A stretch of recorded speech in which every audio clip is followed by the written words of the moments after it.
ជំរាបសួរពុកម៉ែបងប្អូនទាំងអស់គ្នាខ្ញុំឈ្មោះនរិនខ្ញុំមានអាយុ17ឆ្នាំរស់នៅខេត្តកំពង់ធំហើយថ្ងៃនេះខ្ញុំមកចូលរួមនៅក្នុងកម្មវិធីប្រកួតប្រជែងដើម្បីដណ្ដើមយកហ្គីតាសាហ្គាពីខាង Hope Music ហើយថ្ងៃផងដែរខ្ញុំលើកយកបទចម្រៀងមួយបទដែលមានចំណងជើងថាវិលវិញបានទេសូមរីករាយទស្សនាស្ដាប់ជាមួយនឹងខ្ញុំដូចតទៅ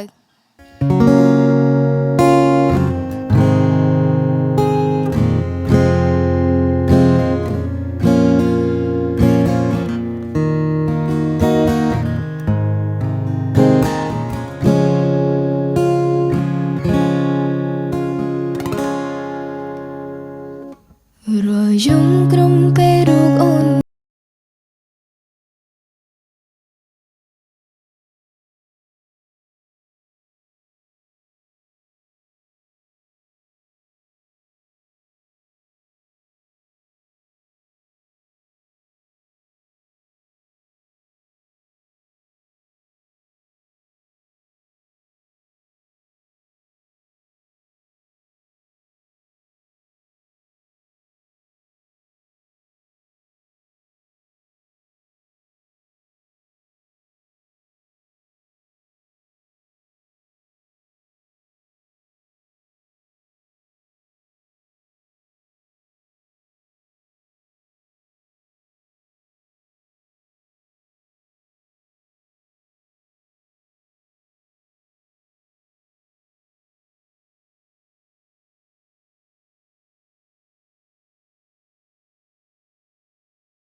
ចិត្តนิ่งនៅដឹងហើ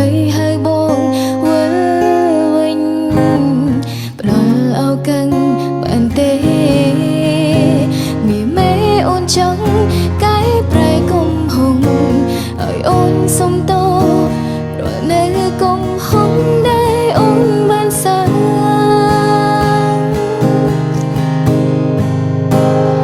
វិលវិញបានទេអូនដឹងថាអូនខកសុំតរាល់កំហុងដែលបានធ្វើខំជាច្រើនសាទុំអើដិនអូនជា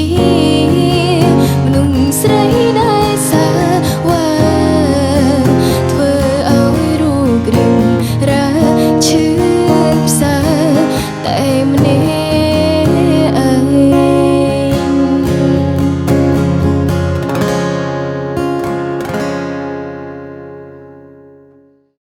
នៅពេលដែលបានកាន់ជាមួយនឹងហ្គីតាសាហ្គាច្រៀងបានមួយបទវិញខ្ញុំមានអារម្មណ៍ថាហ្គីតានេះស្រួលលេងមែនទែនបងប្អូនទាំងអស់គ្នាហើយចំពោះហ្គីតានេះផងដែរវាល្អខ្លាំងមែនទែនការ design មកជាមួយនឹងសាច់ឈើអីក៏ស្អាតដែរហើយអ្វីដែលកាន់តែពិសេសគឺវាខ្ទង់ទាបងាយស្រួលលេងលែអត់សូវឈឺដៃទៀតហើយជាចុងបញ្ចប់ខ្ញុំសង្ឃឹមថាបងប្អូនទាំងអស់គ្នាជួយចុច like ក៏ដូចជាចុច share នៅវីដេអូខ្ញុំផងដើម្បីឲ្យខ្ញុំទទួលបាននៅហ្គីតាមួយដើមនេះអរគុណច្រើនជម្រាបលា